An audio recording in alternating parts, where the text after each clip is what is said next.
역사적인 시점이에요.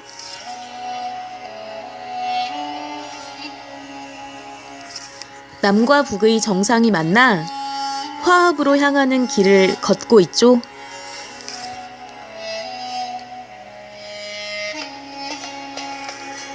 이건 어때요?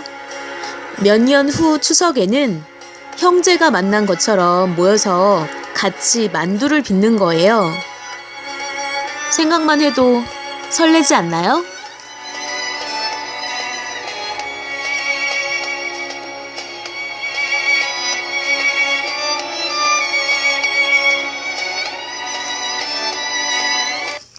Y뉴스 외전 책 읽어주는 여자 나디아입니다. 아이템북스에 한 권으로 읽는 이야기 세계사 보고 있죠? 오늘은 5째 챕터 중국의 역사 중에서 중국의 성장을 보도록 할게요.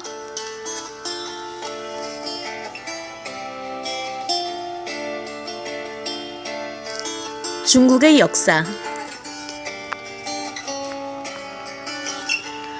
황하 중류와 남북지역인 중원에서는 일찍부터 한족이 그들의 역사를 이어왔다. 중국은 삼황 5제에 이어 하, 은, 주를 거쳐 춘추, 전국, 진, 한, 삼국, 진, 남북조로 이어지면서 흥망성쇠를 되풀이해왔다. 581년에 수나라 문제가 중국을 통일하고 그 뒤를 이어 당 고조가 당나라를 세웠고 그의 아들 태종은 법령을 정비하고 문화 정책을 폈으며 이백, 두보, 한유, 유종원 등이 문화의 꽃을 피웠다. 당나라에 이어 5대 19개 53년 동안의 혼란 끝에 송나라를 세운 태조 조광유는 무인 세력을 누르고 문치주의를 펴는 한편 송나라의 신종은 왕한석을 등용해 부국 강병책을 꾀했으나 성과를 거두지 못했다. 12세기에 이르러 여진족인 금나라에 의해 북송은 멸망하고 강남에 남송이 세워졌다. 이 시대에는 복고풍의 문화사상이 싹텄으며 주희에 의해 성리학이 체계를 이루었다. 남송은 몽골 제국의 창설자 칭기스칸에 이은 원나라의 세조 쿠빌라이에 의해 멸망함으로써 중국은 다른 민족의 다스림을 받게 되었다. 원나라가 망한 후 중국은 주원장이 세운 명나라로 이어졌다.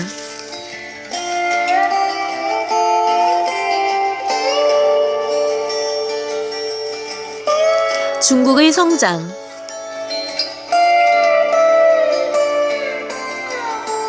수나라의 남북조 통일. 중국은 양자강을 중심으로 남과 북으로 나뉘어 남쪽에는 송나라, 북쪽에는 북이가 있었다. 그 뒤 송나라와 북이는 다시 여러 나라로 나뉘어 중국은 오랫동안 통일이 되지 않았다. 그러던 중 양견이 581년에 북주를 처부수고 임금이 되어 양나라와 진나라를 물리치고 남북조를 통일했다. 양견은 수나라를 세우고 문제가 되자 도읍을 장안으로 정하고 귀족들의 힘이 커지는 것을 막기 위해서 백성들로 하여금 과거를 보게 하여 합격자에게만 관리가 될 수 있는 자격을 주었다. 문제는 그 뒤에도 여러 가지 제도를 고쳐 수나라를 다스리다가 제위 24년 만인 604년에 뒷날의 수양제가 되는 태자 광에게 살해됐다. 문제의 뒤를 이은 수양제는 북경에서 회중까지 길이가 1400km 되는 대운하를 만들었는데 이 운하는 도시인 화북과 곡식이 많이 생산되는 강남을 이어주었으며 농토의 물을 대어주는 구실을 했다. 수양제는 북쪽으로는 돌궐을 무찌르고 남쪽으로는 안남으로 쳐들어갔으며 마침내는 고구려까지 쳐들어갔다. 612년 고구려 26대 영양왕 때에 수나라 양제는 200만 대군을 이끌고 고구려에 쳐들어왔는데 고구려군은 곳곳에서 수나라군을 무찌르고 승리했다. 이때 수나라군의 별동대 30만 5천 명은 지금의 청천강인 살수를 건너와서 을지문덕 장군이 이끄는 3만 명의 고구려 군과 맞붙었다. 이 싸움에서 수나라군은 군량과 화산이 거의 떨어지자 물러갈 것을 결심하고 되돌아 살수를 건너는 도중에 강물을 이용한 을지문덕 장군의 계략과 용감한 고구려군에 의해 2~3천 명만 살아남고 모두 몰살당했다. 이 싸움을 살수대첩이라고 하며 수나라는 그 뒤에도 613년에 제2차 침입을 했고 614년 3차로 침입했으나 번번이 고구려군에 패하고 말았다.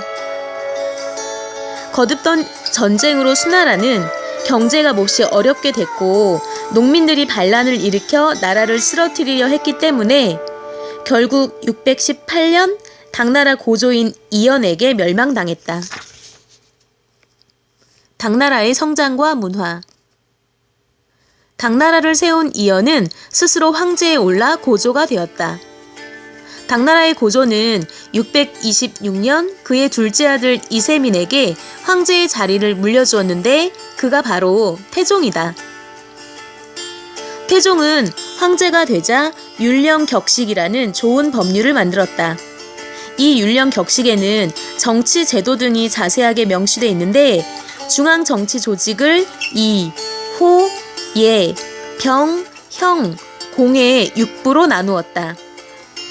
이 정치체제는 이후 청나라 시대에 이르기까지 중국의 기본 법률이 되었고 우리나라를 비롯해 일본 등 동아시아 여러 나라에도 전해졌다. 균전법이라는 토지 제도를 통해 18세 이상의 백성들에게 나라에서 농토를 나누어 주어 그들이 농사를 지으며 살 수 있게 했고 농토를 받은 백성이 죽으면 나라에서 준 땅의 80%는 돌려주어야 하고 20%는 자손에게 물려줄 수 있었다. 또 나라 밖으로 군대를 보내 동쪽으로는 요동반도, 서쪽으로는 중앙아시아, 북쪽으로는 시베리아, 남쪽으로는 인도차이나 반도에 이르는 대제국을 이루었다. 태종은 인재를 등용하고 역사를 편찬했으며 문학과 유학을 장려하는 등 많은 어진 정치를 펴서 그의 시대를 정관의 치라 일컫는다. 태종에 이어 황제에 오른 제3대 고종은 신라와 손을 잡고 백제와 고구려를 멸망시켰다. 당나라는 그 뒤 한때 황제의 자리를 놓고 집안끼리의 싸움이 잦아 어지러워졌으나 712년 제6대 황제 현종이 나라를 잘 다스려 발전을 계속했다.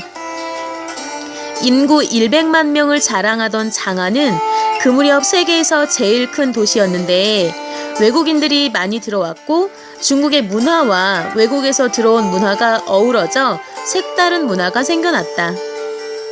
호상이라는 접는 의자가 처음으로 들어와 의자에 앉는 것이 유행했고 비파라는 악기나 오이 같은 채소가 들어온 것도 이 무렵이었다. 당나라 사람들도 이 무렵에 외국을 여행했는데 629년 현장이라는 중은 장안을 떠나 인도에 들어가 16년 만인 645년에 경전 657부를 가지고 돌아왔다. 이 경전은 당나라 이후에 불교에 큰 영향을 끼쳤으며 현장은 그 뒤에 홍복사에서 동료 중들과 함께 경전을 중국어로 옮겼다. 현장은 또 인도 및 중앙아시아를 여행하면서 각지의 불교에 관한 것과 제도, 풍속, 언어, 지세 등을 적고 석가모니에 대한 전설도 적어 646년에 12권의 책으로 펴냈는데 이 책이 바로 대당서역기다.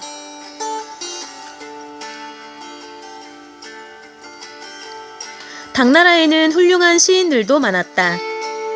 그 중에서 시의 천재라고 일컬어지는 이백은 자가 태백으로 흔히 이태백으로 불리는 시인이다.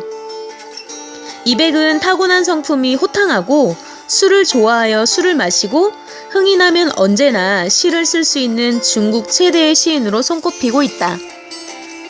이백과 같은 시대의 이름을 떨친 시인으로는 시의 성인으로 불리는 두보가 있었는데 이백, 고적 등의 시인과 사귀었으나 알록산의 난에 관련돼 불행하고 가난하게 살았다.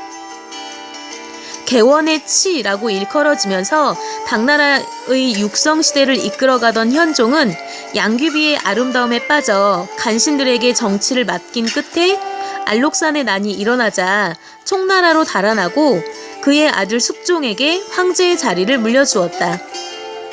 이때부터 당나라의 운명은 기울기 시작해 874년에 일어난 황소의 난으로 말미암아 멸망의 길로 치닫다가 결국 907년에 망하고 말았다.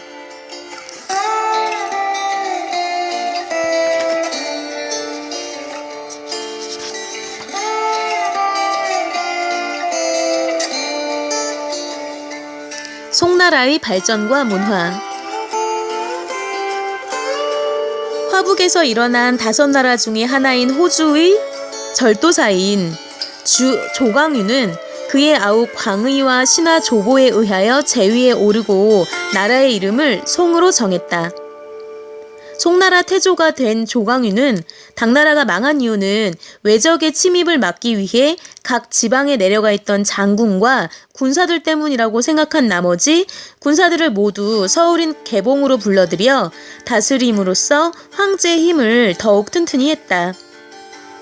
또 과거에 합격해 등용한 관리들에게 높은 벼슬을 주어 장군들이 함부로 굴지 못하게 만들었는데 이 때문에 군대의 힘이 약해져 외적의 침입에 시달려야 했다.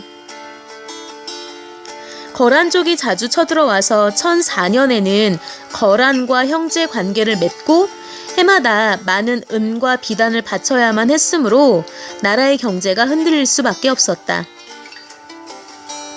그 후 제9대 흠종이 금나라의 침입을 받아 북쪽으로 끌려가면서 송나라는 북송과 남송으로 나뉘게 되었다. 북송의 제6대 황제인 신종은 정치가인 왕안석을 1070년에 재상으로 임명해 나라의 살림을 맡겼다. 왕안석은 재상의 자리에 앉자 새로운 법, 즉 신법을 만들어 부국 강병책을 내놓았다.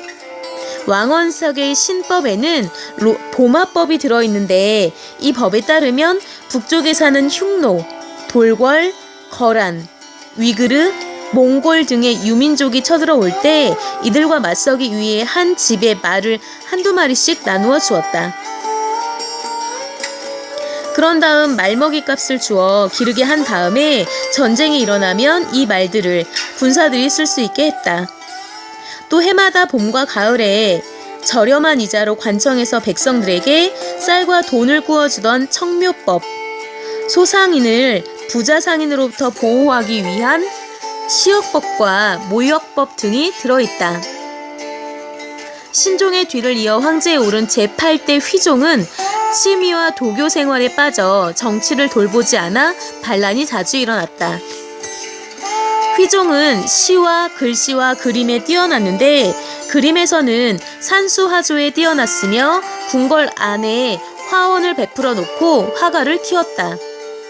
그는 여진족이 세운 금나라와 손을 잡고 요나라를 멸망시켰는데 뒷날 나라 안이 어지러운 틈을 타서 금나라가 쳐들어와 송나라의 서울인 변경을 함락했다. 그런 다음 휘종과 흠종 부자를 비롯해 많은 황족과 신하들을 잡아갔는데 이를 흠종 정강년에 일어났다고 하여 정강의 변이라고 일컫는다. 휘종의 아들인 고종이 남쪽으로 내려가 함주의 도읍을 정하고 나라를 세워 남송이라고 했다. 이때부터 약 600년 동안 금나라가 다스렸고 남송은 강남만을 다스렸다. 남송은 금나라에 해마다 많은 재물을 바쳐 그들의 침입을 막았고 나라 살림도 어느 정도 안정을 이루었으며 중국의 산업과 문화의 중심이 강남으로 옮겨졌다. 당나라의 문화는 중국의 전통 문화만이 아닌 서양 여러 나라의 갖가지 문화가 뒤섞인 반면 남송의 문화는 중국 고유의 문화를 찾으려는 모습을 보였다. 송나라의 주인은 공자의 가르침을 모아서 완성시킨 유학을 다시 한번 새롭게 발전시켰는데 이를 주자학이라고 부르며 조선시대에 이어와 이황이 나라 안에 퍼뜨렸고 일본에도 전해졌다. 송나라는 세계에서 제일 먼저 화약과 나침판을 발명하고 책을 만드는 인쇄술을 발전시켰다. 후한 때의 공예가 체류는 105년에 종이를 발명했는데 이를 가리켜 중국의 4대 발명이라고 한다. 체륜이 종이를 발명하기 전까지는 대나무를 얇게 잘라 불에다 쬐어 기름을 뺀 다음에 글씨를 쓰거나 얇은 나무판에 글자를 새기기도 했다. 북과 먹이 발명된 뒤에도 대쪽이나 나무판에 글자를 쓰고 있었는데 이런 방법으로 한 권의 책을 만드는 데는 돈이 많이 들고 가지고 다니기에도 몹시 불편했다. 차차 명주에다 글을 쓰게 되었으나 이것 또한 돈이 많이 들어서 책을 쉽게 구하기 어려웠다. 후한의 황제를 섬기고 있던 공예가 체륜이 105년에 나무 껍질과 삼부스러기, 넝마 따위를 큰 솥에 넣고 삶아서 물같이 만들었다. 물같이 된 것을 떠서 얇게 말린 뒤에 거기에다 글을 썼는데 이것을 채후지라고 불렀다.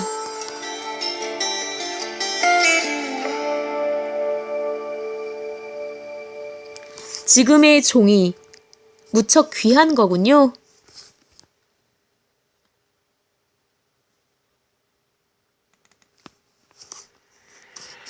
Y뉴스 외전 오늘의 희망 메시지는요. 오늘이 살아있는 날 중에 가장 젊은 날이다 입니다.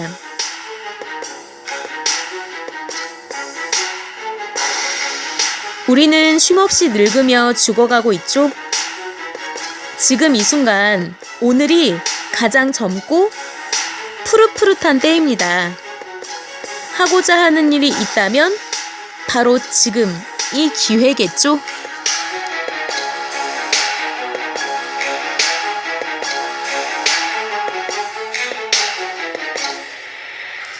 Y뉴스 외전 책 읽어주는 여자 39번째 시간은 여기까지예요.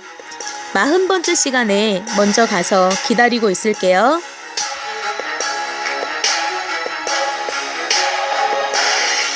기억하세요. 여러분은 아주 특별합니다.